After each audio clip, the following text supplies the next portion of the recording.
child of white supremacist Randy Weaver is another. And then there are the perennial irritants, taxes, and gun control. I think Adolf Hitler had the first gun control. I think Adolf Hitler's group is the ones who denied freedom of speech. And what are they doing now?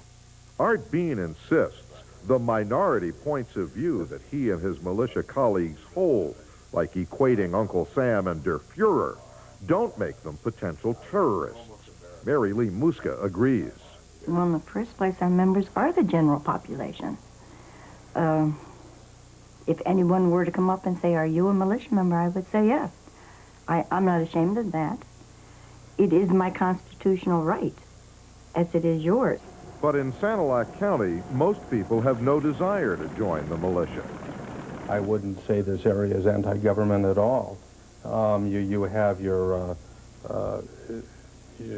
people who have been upset with the high rate of taxation. You have your farmers who are upset maybe with increasing government regulations, this sort of thing. But I don't think that you have a quote-unquote anti-government feeling. Those who have that feeling spread it through the sophisticated use of modern communications technologies, satellite dishes, computers, and shortwave radio networks. One movement watcher says this technology has helped to effect a remarkable and dangerous evolutionary growth in just the past few election cycles. I see a large populist revolt from the right in America that has led people to look at Ross Perot and Jerry Brown and Pat Buchanan and David Duke. And I see then a patriot movement coming out of that, an armed militia coming out of that, and then the terrorist underground coming out of that. When this town first became a news dateline, the journalistic instinct was to ask why. Why Decker? As if something about the water or the people here linked them to the worst crime in American history. But now that we know a little more about Decker and a lot more about the high-tech communications and cross-country travels of the most violent members of America's populist nationalist movement, the question has changed from why to how. How will Decker, how will America deal with these murderous divisions in our ranks? I'm Dave Marish for Nightline in Decker, Michigan. And now we're joining you live. And I'd like to begin by asking you a general question to which I would ask you just to raise your hands. How many of you agree with the notion or even the suspicion that the federal government might in some way have been involved in the bombing in Oklahoma City?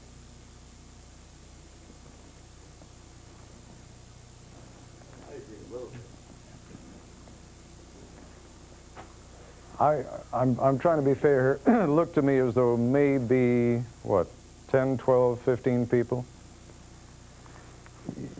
You kind of put your hand up. Why do you think that? I mean, it's a dreadful, dreadful thing to think about our government, isn't it? True. Why do you believe it? Look at Waco.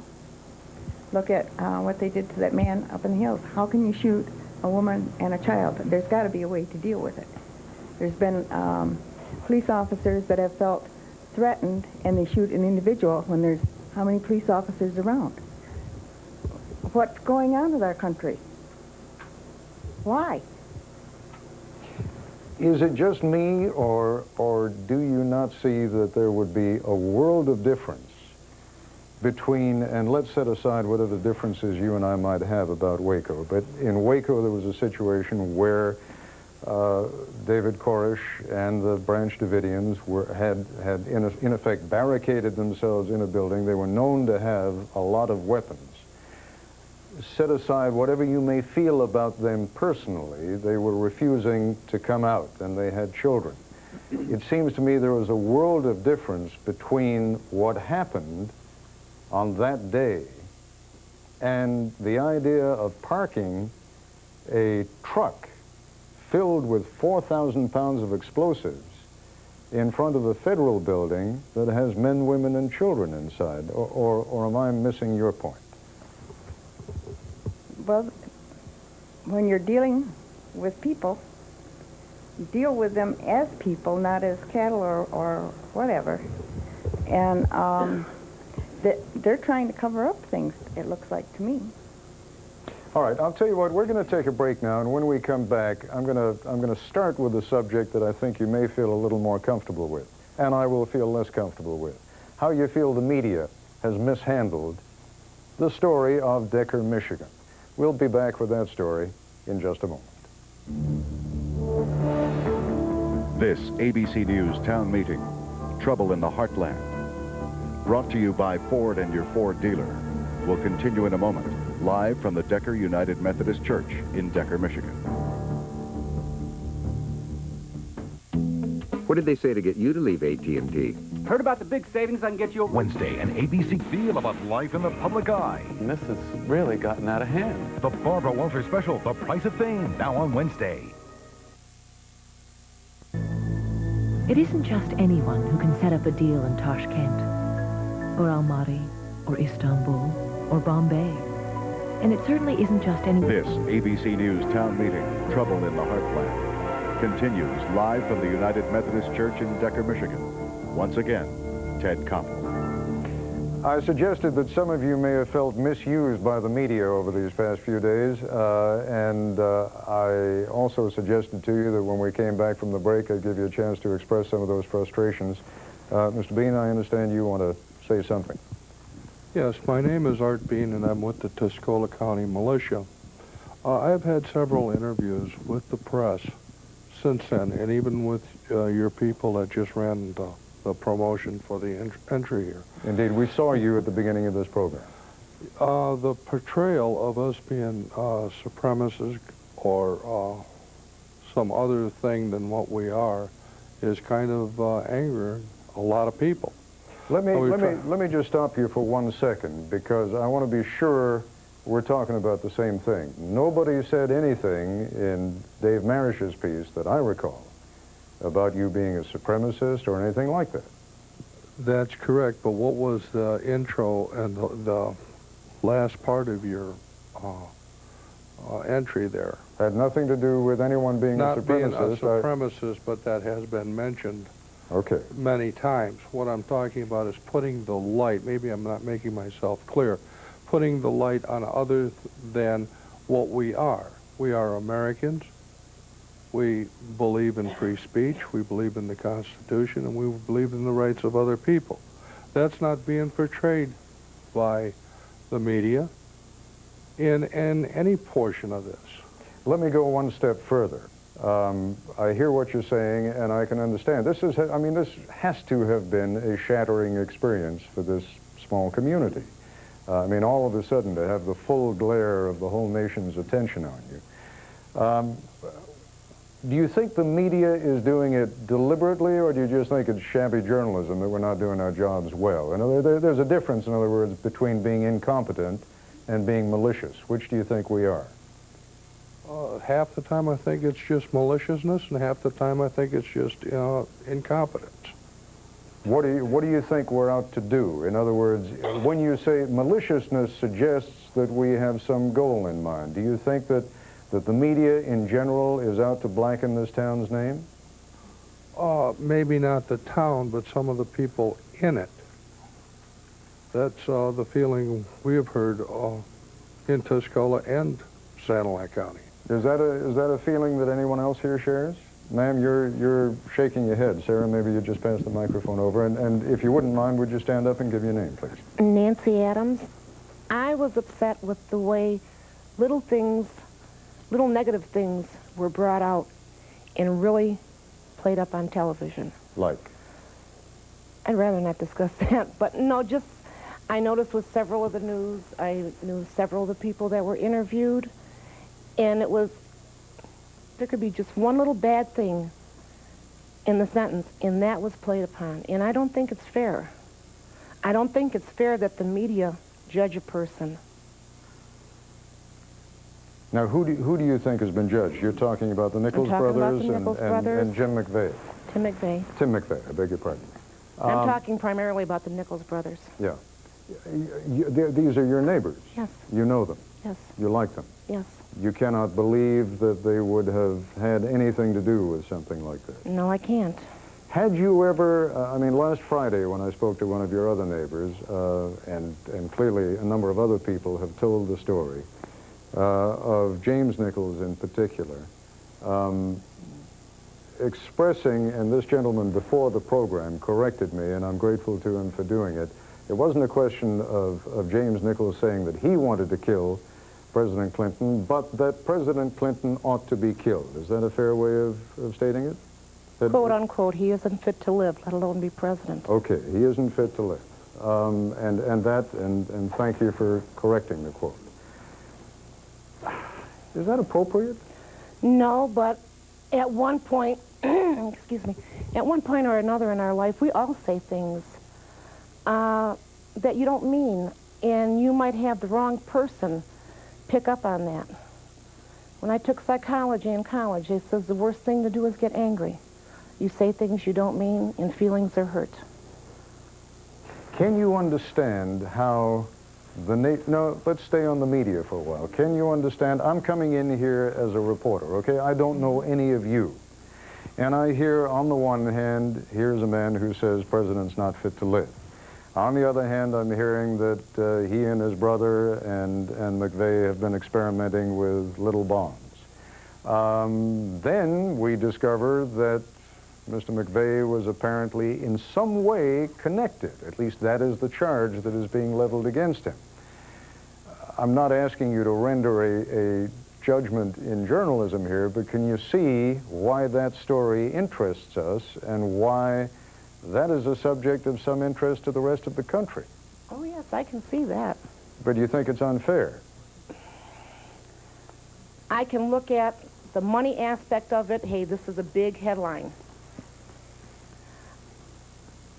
But then I can look at the harm that it can do if this big headline isn't the truth. Let me just add, there was a young man in the back who had raised his hand. Do you have a microphone? Yeah. Yeah, go ahead, jump in. My name is Ben Hobbs. I think, for the most part, the media has done a good job in covering this. The only problem I have is that the radical right, in many ways, by some editorial people, is being compared to the moderate or mainstream conservatives. The Republicans are, for the most part, in a way against the federal government in that we think they spend too much or they tax us too much. But I'm involved in the Republican Party, and I've never heard it suggested that we bomb a federal building or anything like that. So I think that the comparison between those two groups is unfair and sometimes misleading. No, I think you're absolutely right. And I think we have to be very clear that when we are talking about, it's not fair to talk about conservatism, republicanism, as though it were interchangeable with the extreme right wing. And it is, you know, I do want to focus a little bit while we're here this evening on the extreme right wing. I see you shaking your head. Are you just agreeing with something I'm saying, or? Well, go ahead. Jump on into the conversation. Well, I'm Representative Kim Reed, and I don't understand. One thing I don't understand is why some of these fraction groups feel so threatened by their government. I understand the Waco problems. I understand some of the other problems that the government maybe has delved into. Let me just clarify. This is your region? Yes, sir. Okay. Yes. And you know, but I think that the last election, if it didn't teach us anything, it should have taught us that people in this country still have the ability, through the ballot box, to completely change the direction that their government goes. And in this state, I would hope that the last 2 or 3 years of us in this state would show that we will listen to as elected officials, and we can change the way we do business. And I just hope that we're not heading into a series of time here where instead of making change with ballots, that we make them with bombs. I really fear that, you know, I hope this isn't the beginning of that. And I guess that's the big question that I've had. And I've met with some of the We the People groups and that in this area and discussed this with them. That's the one thing. The other point, if I could just briefly. Sure. I can't criticize the media very much with their coverage. I understand the pressures they're under to deliver stories. It is agonizing sometimes when they report something and you find out that it's wrong. But the one thing I would like to say is if there, I fear that the image of the people in Sanilac County to the people who watch TV is that, we're all a bunch of, off-the-wall people who, condone these type things. And obviously, almost everyone who lives here, as your beginning said, are hard-working, honest, good people. And I just would hope that that's the image that America sees of the people that live in my district, because I've represented them for a few years now. There's no finer people on the face of the earth. Well, and for the rest of this program, it's our aim to get to meet as many of them as possible. Now, as I say, we invited members of the Michigan militia here, and I've spoken to these gentlemen beforehand. We're going to try and keep the emphasis on these folks and little less time with you, but I did promise you would have a chance to say anything you want to say. You were asking about anger towards the media. Yes. And I think as we talk about what's going on in America, we've got two emotions we're dealing with, anger and fear. And in most instances, we deal with them a little bit differently. My anger is towards the media. Now, when I explain the anger, I also have to explain how I'm going to respond to that anger because of who I am. Again, I'm Ray Southwell, Chief of Staff with the Michigan Militia Corps. We have irresponsible journalism occurring in this country against the Michigan Militia Corps. We need to expose it. That's how I'm angry at that, and I will make every attempt to expose it. That's how I'm dealing with that anger. Ray, you're waving Time magazine around. Get to the point. What is it you want to say about that? All right. There's things. Well, I mean, when you're holding a magazine up, I'm assuming you're going to make a point about it. It's on the ground. All right. I'm trying to expose that particular irresponsible magazine has written things that were untrue about the Michigan Militia Corps. Let's be specific, because you and I chatted before the program, and I told you I have no objection if you want to show the picture. There's one picture. Let me finish first dealing with the anger, then I can go back with that. Because again, I'm angry, so I'm dealing with the anger by exposing it. That's how I'm dealing with the anger. I want to make sure that's clear. I'm also angry at the Southern Poverty Law Center for what they've put out, because they've painted all militias or any civilians in camouflage with the same brush. There's no documentation of any racism in the Michigan Militia Corps, but the Southern Poverty Law Center has gone on record that there is. I'm angry at them, but I'm going to respond in an appropriate way because there will be a lawsuit brought against them. So that's the anger that I feel. Okay, but there's also fear, and we respond differently with the fear. And when you start talking about fear, then I'd like to talk again. All right. Would you like me to No, clarify? very good. I would just like to identify your commander who's sitting next to you, Mr. Olson, if you'd just be good enough to stand up for a second, and we'll give you a chance to talk just a little bit later, but I just want folks to know that you're here. And there was a gentleman over here who raised his hand. Do you have a mic? Go ahead, sir. Yes. Is this on? Yes, it is. Mr. Olson, I'll come to you a little bit later. Thank you. My name is Al Squire, and I hear your anger, but I also have anger for what happened in Oklahoma City. And I hear us talking about Waco, and I hear us talking about comparisons between that and what happened in Oklahoma City. May I just ask you, are you from Decker? No, sir. I'm from Sandusky, about 10 miles away. Okay. And I think the nation needs to know that there's a lot of us here that are extremely upset about what happened in Oklahoma City. And all these other things about being angry against the government, there's no excuse for what happened there. And if somebody from our community or our county were responsible for doing that, then they have to pay the price for that. And I think, I don't know where we all stand, but I believe that's how many of us in Sanilac County feel. All right, we're going to take a short break. When we come back, I'd like to pick up a point that was made just a little bit earlier, because I find it a fascinating one. And that is the notion that if ever the change of government by peaceful election was demonstrated, it would seem to me that that was the case just a few months ago last November. And why this level of frustration should be rising now, I don't quite understand, but I'm sure that some of you will explain it to me. I'll be back in just a moment.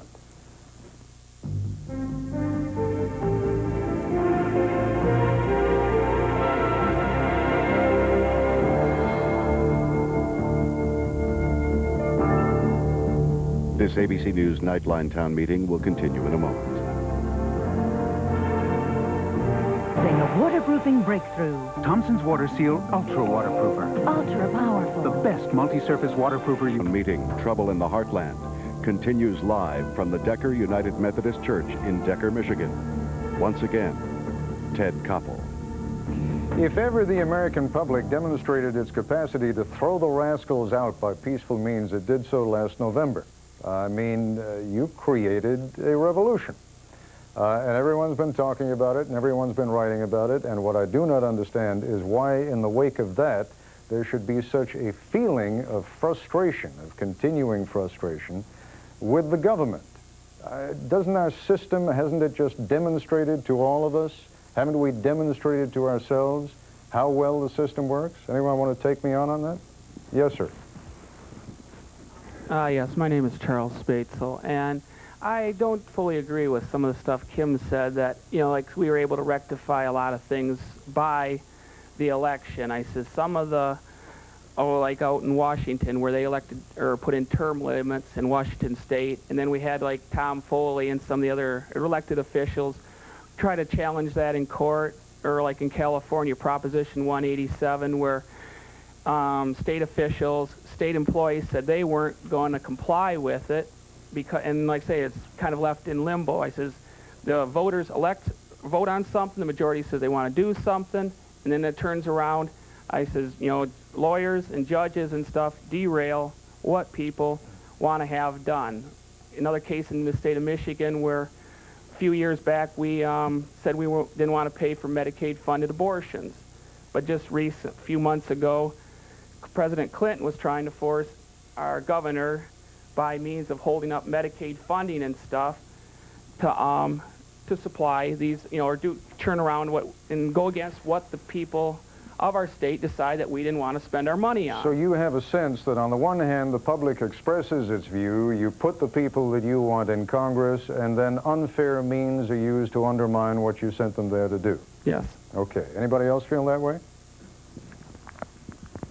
Yes, sir. Yes, my name is Zeno Bod.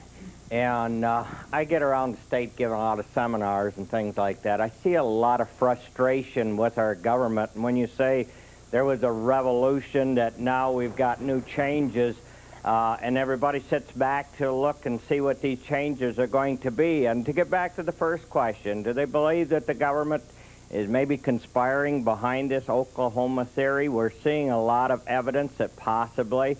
We go back to a lot of innocent people that have died throughout the United States, and we have a lot of question. And that starts back around Wounded Knee, where they had military hardware out there.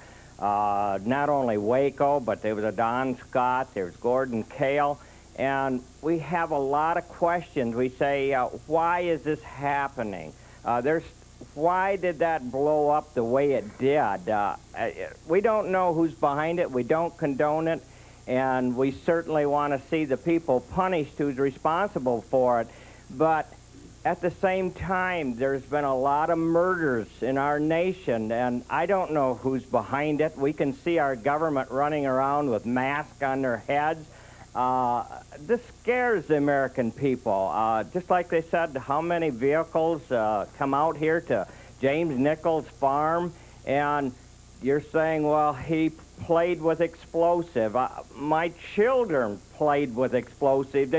It's natural for people to experiment. They hear about this, and to try and say there's a conspiracy about this farming community. Okay. Hold on just 1 second.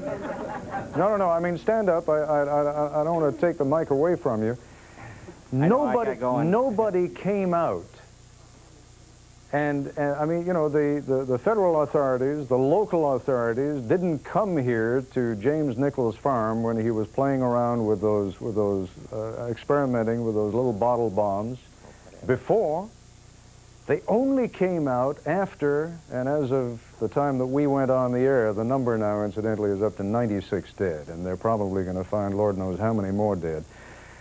They came out and they looked at the farm, and they looked at Mr. Nichols' property, and they talked to people about what he had done, because the material used in the bomb seems to bear some similarity to the kind of bomb that was used in Oklahoma City. Now look me in the eye and tell me that you really believe that our federal government, men and women that we elected, were directly responsible for the bombing of the federal building in Oklahoma. Do you really countenance that as a I possibility? don't know who's manipulating our government. When you say our government, I see so much de facto in our government now that they're separating, just like the local sheriff and the local community. You see the FBI come in and take over the sheriff's department through these grants and things like that. There is a lack of communication between men and women, their nation, and their everyday people. What are you saying? The local sheriff is here, isn't he? Where's the sheriff? Right here. Sheriff. Would you mind passing the mic to the sheriff for 1 second? Sheriff, I don't want to put you on the spot. I seem to be on that quite often. Well, your fellow citizens obviously had enough confidence to elect you to be on the spot, and quite clearly you can handle it. Is it your impression that when the federal authorities came in here that they sort of rolled all over you? Well, I think the comment that the gentleman made was that they take you over by giving you grant money. Yeah. I don't believe it was that they took over on this case. I understand. No, but I was just asking, when they came here just a few days ago, and I assume there are still some federal authorities around here, did they treat you with proper respect, or did you feel that in some way you were mishandled by the federal authorities? I don't feel that I was personally mishandled with authorities. What we have to understand here that this case has been assigned by the President of the United States to be investigated by the FBI. It's their case. Right. It's done under federal law. Right. Our local prosecutor is not issuing warrants. Right. The federal government is. There's a matter of jurisdiction here, and that's properly recognized as part of our government. But there's nothing wrong with that, right? Certainly not. I mean, that's the way the system is set up. In some cases, as long as the law is being followed and as long as the Constitution is being followed. Certainly they can't go in there without due process and execute a search warrant without having one. Right. Due process has to be followed in all cases. We're very cognizant of that on the local level. I found, at least what I saw, and I certainly didn't see everything that went on, that due process, meaning search warrants, were properly obtained in this case. Now, the response, with the media and so on, and I don't want to change the subject, Ted, no, that's all right. but anywhere you like. I think that it's a little premature at this point in time to say that all three of these men are connected with this case. Oh, and indeed, two of them have not been connected with not been charged. You're quite right. The Nichols brothers have not been charged with being directly connected with the case. And I think that we need to afford due process before we convict in our minds or anywhere else across the nation. Certainly the tragedy, and that's all it can be described as, that happened in Oklahoma City. I don't believe there's a person in this building tonight, and I won't speak for everyone, but that doesn't feel that once that due process is served and the individuals have been adjudicated as guilty that are caught, that there should not be punishment handed out to them. But the process has to be done through adjudication, not through the media or through whatever sense it is. And I know that the media doesn't portray themselves as that. But we need to hold individuals responsible for their actions, not groups, and paint them with a broad brush. Right. Not citizens of an area and paint us with a bad brush. Us, because I'm part of this. And not religions, not nations. Mr. Olson, this makes a nice segue to you because yours clearly, the Michigan militia, is one of the groups that it could be said has been painted with a brush. And also my understanding is that you're feeling, in fact you've told me so, that the only appropriate legal authority is the sheriff, right? I would agree with that, yes. You're not going to read me anything, are you? No. Okay. This is a letter I received. A letter I received today. It only has 2 lines on it. It comes from Tulsa, Oklahoma. We are coming for you. Pray for your soul. Thank you, media. Mr. Olson, let me just interrupt you for one brief moment, and we are going to have to go to a commercial in a second. We'll come back and you can speak again. I can show you a dozen letters like that I receive every week of my life. You know, there are a lot of fruitcakes out there. I'm sorry that you receive letters like that, but believe me, I routinely package them and send them off to the FBI. Go ahead. If you want to get up and respond to me. Can I respond? Go ahead. All right.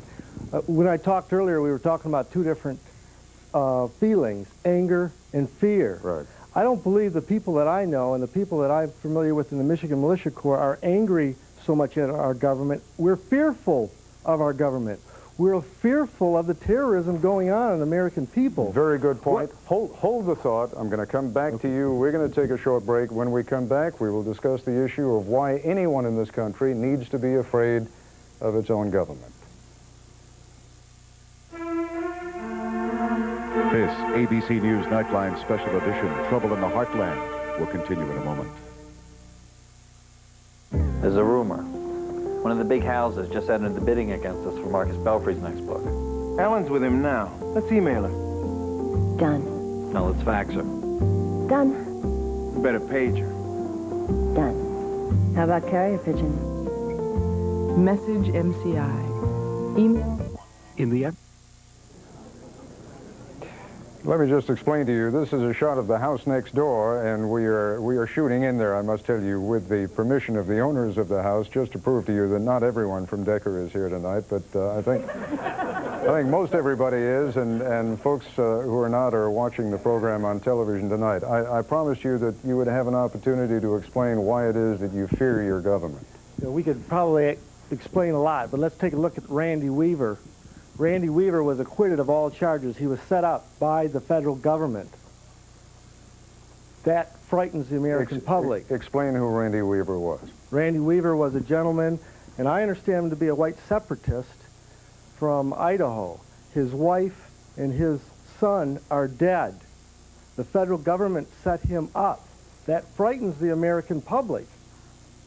You, when you showed your opening piece, didn't show that he was acquitted and show him walking out of the courthouse a free man. You showed him in handcuffs. And the news media We didn't continues to show Randy Weaver at all. We showed Randy Weaver? I'm sorry, I guess I wasn't watching closely enough. So because of the fear of our federal government, the militias are rising up all over the country to defend our homes and properties. The Michigan Militia Corps has initiated the Sheriff's Empowerment Act in the states. States are rising up. They have passed 10th Amendment resolutions telling our federal government to cease and desist. We want our state legislatures to put teeth into that and empower our elected sheriffs. Our sheriffs are our first line of defense.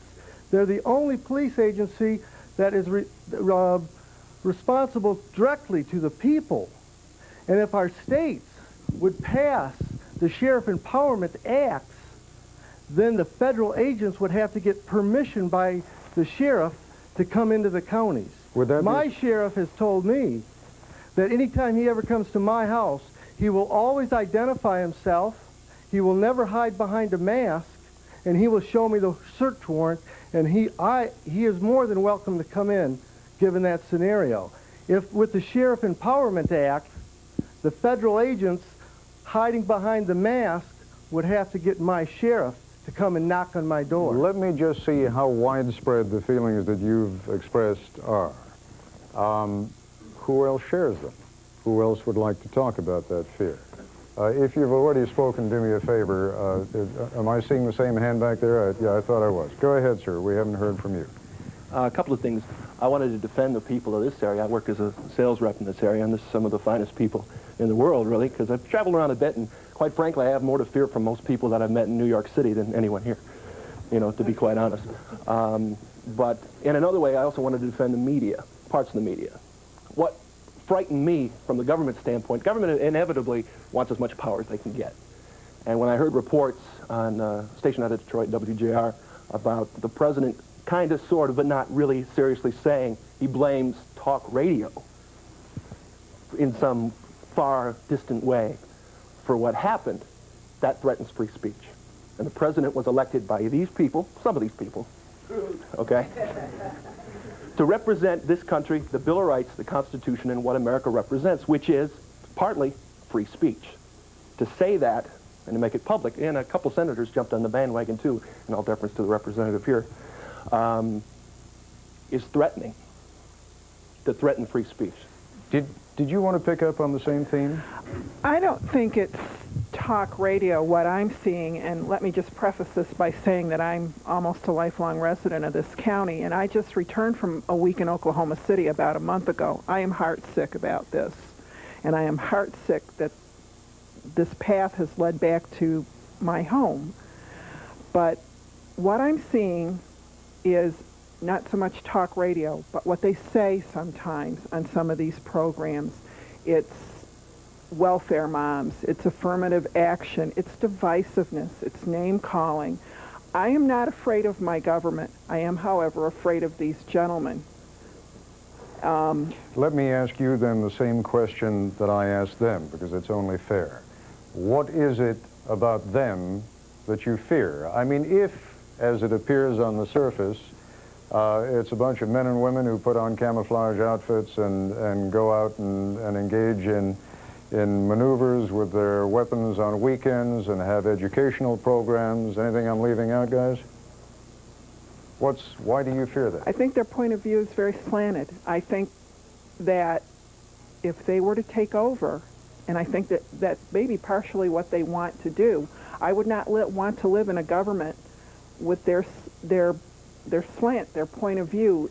I think they're very much against our own personal freedoms. What I'm saying is this divisiveness, this name-calling, these people on affirmative action, it's all the fault of the welfare mothers, these things that have been going on. It's not, well, as a history major, as a history graduate, I kind of relate it to the things that were going on in pre-Nazi Germany. It's all the fault of the Jewish bankers. It's name-calling. It's divisiveness. Instead of circling the wagons, as some of the people in these areas have, saying this is a setup, let's see how the story pans out. You know, there's two sides to everything.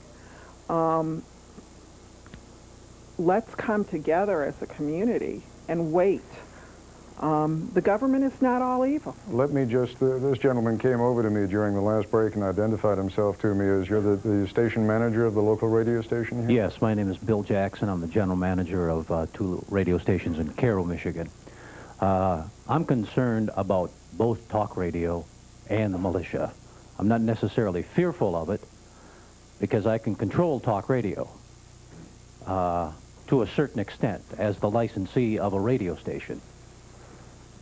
And I think what a lot of the concerns and anger that are expressed here is deep-rooted to a major social erosion in this country.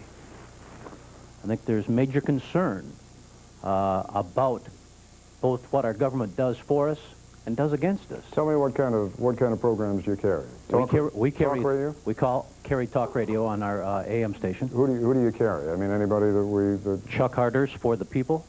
Is that what kind of a program is that? It's a consumer political advocacy program.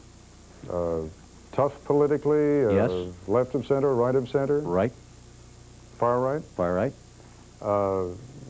Is he the kind of person who makes disparaging comments about federal government? Absolutely. Raises questions about the right of the federal government to do what it does? Absolutely. Does he ever go beyond? I mean, does any one of these programs that any one of you here has heard, and I put the question first to you, but I'd like to hear from anybody else who wants to address it, does any of these programs, by any stretch of the imagination, seem to be calling for some kind of physical action against the government? They walk through that gray area very closely. And I'm concerned about it because as the person responsible for the radio station and what we put on the air, I'm very concerned about it because so many of these talk show hosts are on radio stations. We're a small radio station that covers 4 or 5 counties. I don't have nearly as much control of what that talk show host says on our radio station that I'm just as responsible for as our news director is that's in our building every day. But the responsibility of the integrity as far as journalism is concerned and the reporting and the inferences is still my responsibility. Let me just go to this gentleman over here. We have about a minute before we have to take a break, sir. Do you have a mic? Yeah. Yes, I have a mic, Ted. First of all, you've answered your own question here tonight, Ted. Sand Lake County in the thumb of Michigan is a panorama of contradictions.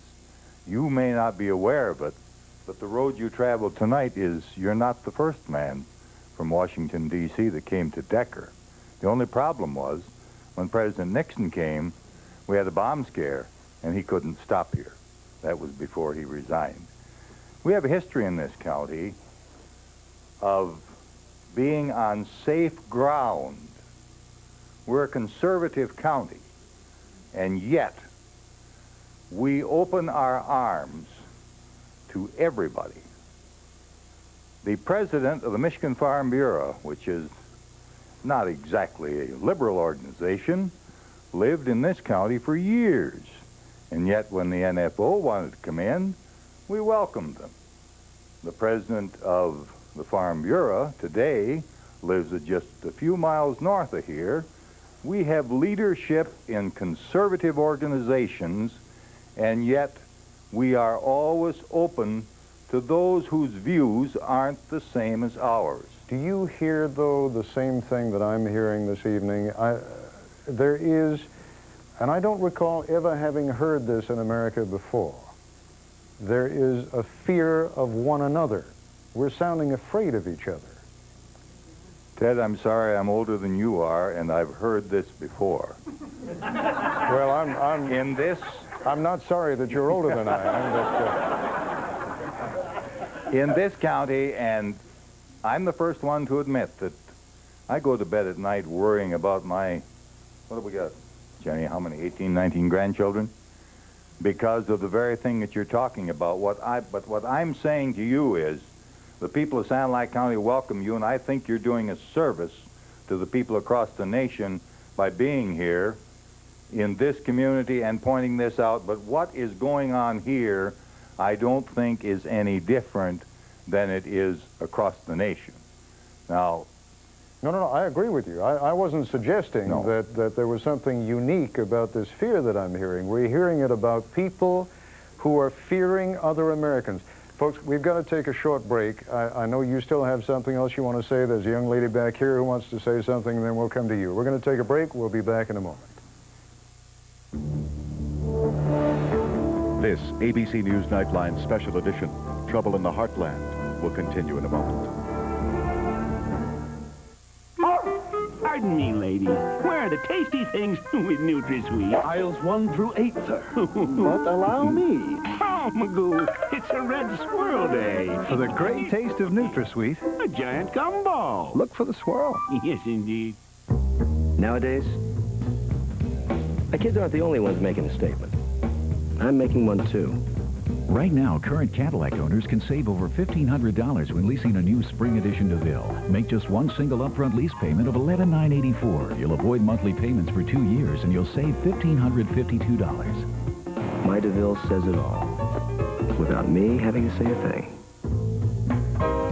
See your Cadillac Tri-Statesman. Hazelnut. Ooh. French vanilla. Ooh, la la. You can tell how fresh and delicious our new flavored coffees taste. Oh. Without actually tasting them. Oh, my. Because the flavored coffees that smell the best taste the best.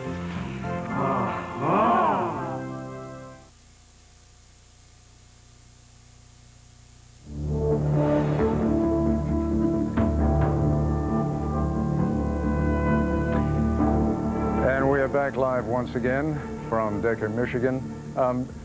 you want to finish your point and then pass the microphone to the young lady in front of you who came to see me during the break. Well, Ted, all I wanted to say was that we're a composite in this county and in this territory, and as I said, we have lots of leadership and have had for years. I know that feeling exists.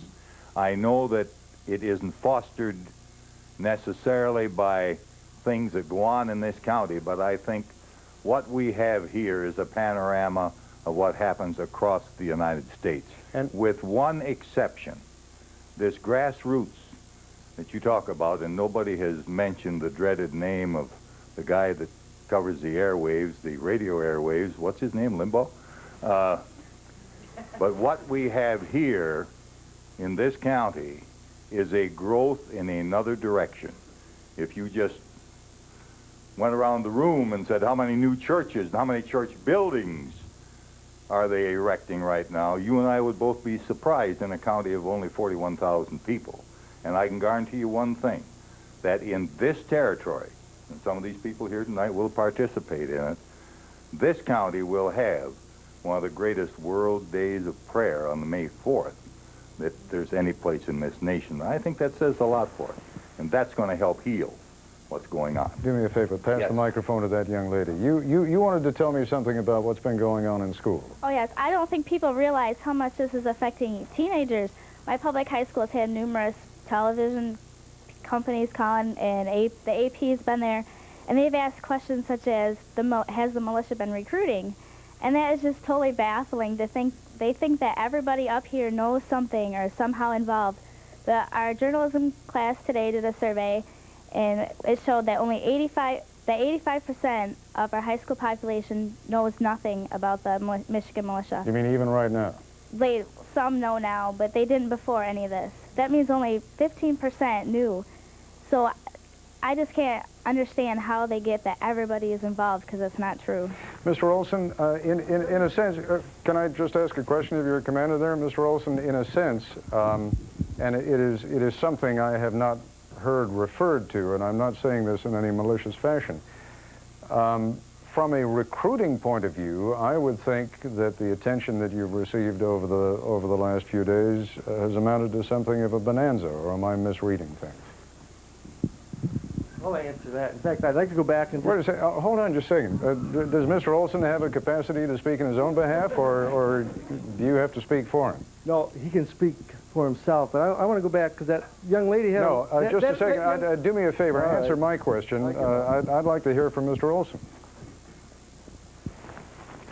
We're paying a terrific cost for this, Ted. It's a cost that we're not able to bear. The people in this room, they need to speak up and tell what frightens them. They need to tell the media that they've had enough of this. It's madness. And brutality will bring more brutality if justice is left out of the equation. This whole thing is a nightmare growing larger. And the federal government sits out watching all of this, gathering more and more strength. The president Sunday night, when America was broken, at her weakest moment, torn between emotions of terrible sorrow and growing anger and bitterness, when America was so weak, he stumped for legislation and asked America to come close so he could hug them like a father, saying, we'll give you more security. All you have to do is give up more liberty. We're sick of it. My understanding was that he was asking for increased anti-terrorism legislation. Now, you clearly take issue with the language. I mean, I felt exploited. Now, I don't know if anyone else sensed that, but Benjamin Franklin was the one who said, anyone who will give up essential liberty for a little security deserves neither liberty nor security. Where has your liberty been infringed? And I am asking you now personally. You have been, you've been on my broadcast twice now, and I appreciate the fact that you were willing to come here this evening. I've seen you on practically every broadcast around. Clearly your freedom of speech has not been inhibited in any way. Listen, Ted, the Michigan Militia Corps and I as a commander, we have come out visibly and publicly. We've taken a tremendous risk. We have shown Americans that they can stand up and they can speak out against their federal government, this government that continues to consolidate power. What we need to do is tell the government to stop and give the power back to the people, down to the townships, down to the counties, down to the states. Instead of absorbing freedom from the people, release the people. Let the people go. Listen, there was a pathway of tears when the great Cherokee Nation moved to Oklahoma. They were destroyed. There was another pathway called the Underground Railroad and Sojourner Truth, and that pathway led to Michigan. And the black people that came to Michigan escaped a tyranny. You see, there's pathways in America. And I believe here in Michigan, I believe there is a pathway of hope. And I believe that we, the people of Michigan, need to stand up. We are brave, courageous people. Mr. Olson, I don't... I know, I won't... I don't want to limit you. I want to extract as much information from you as I can, but let's see if we can not make speeches. I don't know what you, personally, are afraid of. These people need to tell you, Ted, what they are afraid you of. tell me. They'll speak for themselves. I intend to turn to them as soon as you're through. But what is it you're afraid of? I am afraid of our constitutional republic, a democracy limited, or putting limits upon government, of slipping into a totalitarianism where the government controls the people. We've enjoyed 220 years of a people controlling the government. And things are changing, and I think we sense it. I sense it. I sense it very deeply. All right, Mr. Olson, there is literally a forest of hands going up. We're going to take a short break, and then when we come back, I will start moving around. And yes, I promise I'm coming back here first. We don't believe it. That's the meeting. Guys,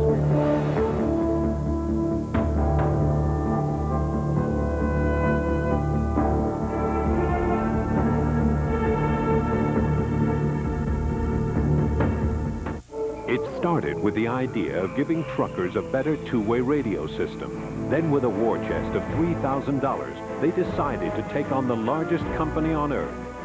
When the smoke cleared, MCI had changed telecommunications forever. Where in today's world do you find such aggressive, fast-growing companies? Actually, there's a list of them printed every day. NASDAQ. News Nightline Special Edition, Trouble in the Heartland, continues. Live from the Decker United Methodist Church in Decker, Michigan. Once again, Ted Koppel. Sheriff, it's nice to know the cruisers are out there. Thank you. This young lady wanted to make a point. Go ahead. Hi, Ted. I'm Marty Hemke, and I live here in Decker and have been here for over 20 years.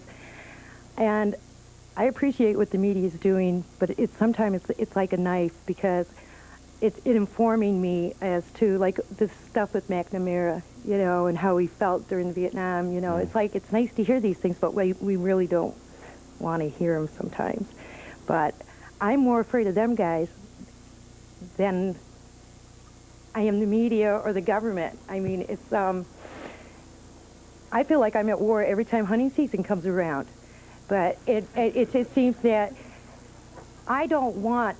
I'm shocked at how many of my neighbors are really feeling so anti-government and so just, they seem so cold about everything that took place in Oklahoma City, and it just affected me so deeply.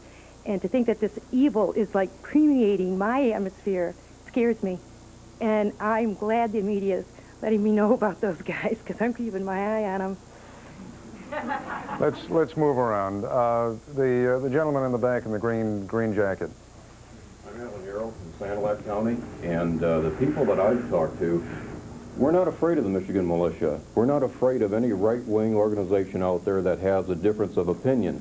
That's what this nation is famous for, is being able to stand up and voice your difference of opinion. But what we are afraid of are the small radical groups that take it upon themselves to do something very violent like they did in Oklahoma City. And the message that people have conveyed to me is that it's time to let these terrorist groups know that we're not going to take it anymore. If you have a message, do it in a peaceful way. Get our attention peacefully. Demonstrate in Washington or do whatever it takes. Don't take violence against us because you're just alienating the people who you are trying to attract our attention. But let me see if I understand where you're coming from. When you're saying we want to send a message to the terrorist groups, we're not going to take it anymore, who do you want to be the carrier of that message for you? Who is responsible then for seeing to it that terrorist groups not carry out such things in the future? Well, I think the citizens of this great country and the world in general needs to let people know that if you have a difference of opinion, then voice your difference of opinion. Have a town hall meeting. This is great. Everybody has an opportunity to speak and make their message heard. But, you know, don't blow a bomb off somewhere. That's just totally negative. Let's go to the lady back there in the purple. My name's Maureen Krause, and it really amazes me that some of you people in this town are so small-minded that the lady could state up there that the militia wants to blame the federal government and they should wait to blame anybody until anything pans out.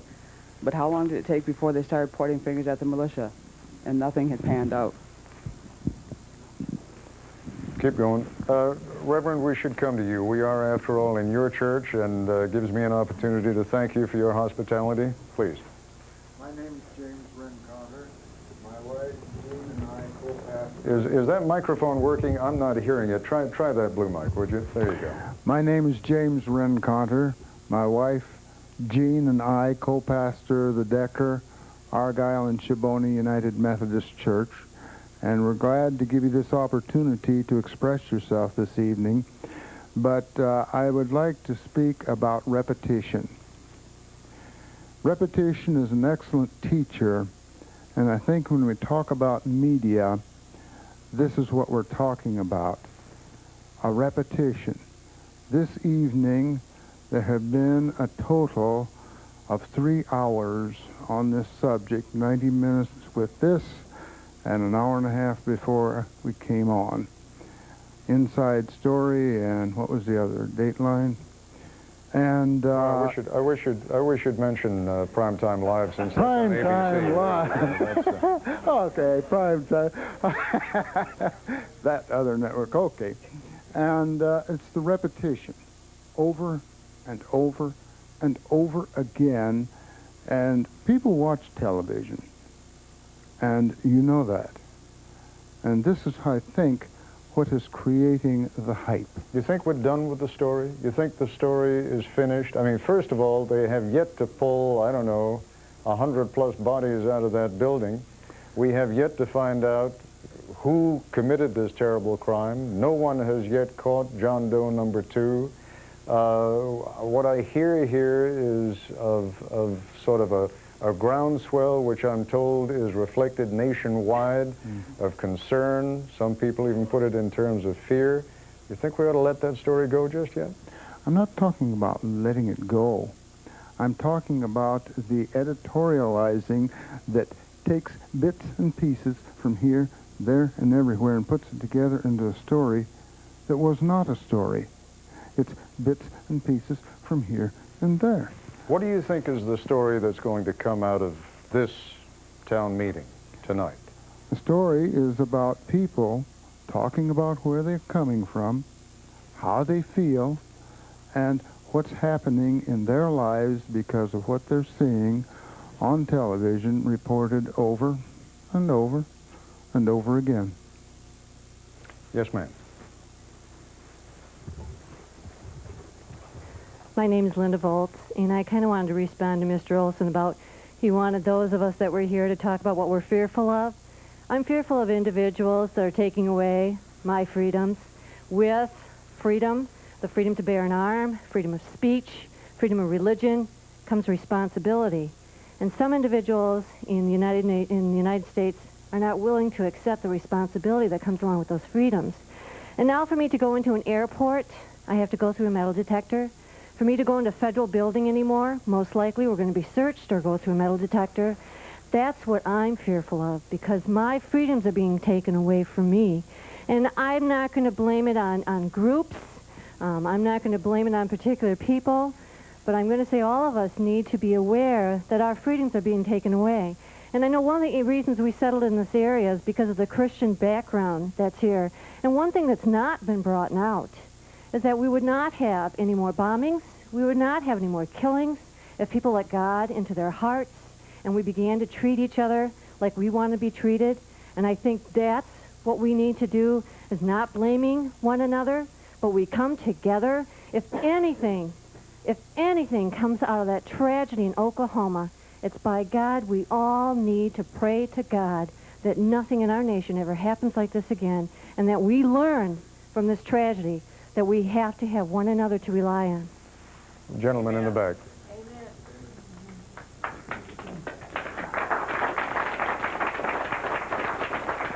I certainly agree with those comments, but I think the whole premise of much of the discussion tonight leads me to some confusion. The whole premise that we fear the government. During the breaks, we were just chatting amongst ourselves right here, and we must be in a definite minority in this part of the building tonight, because we don't have fears of our government. We trust the system. We trust the government.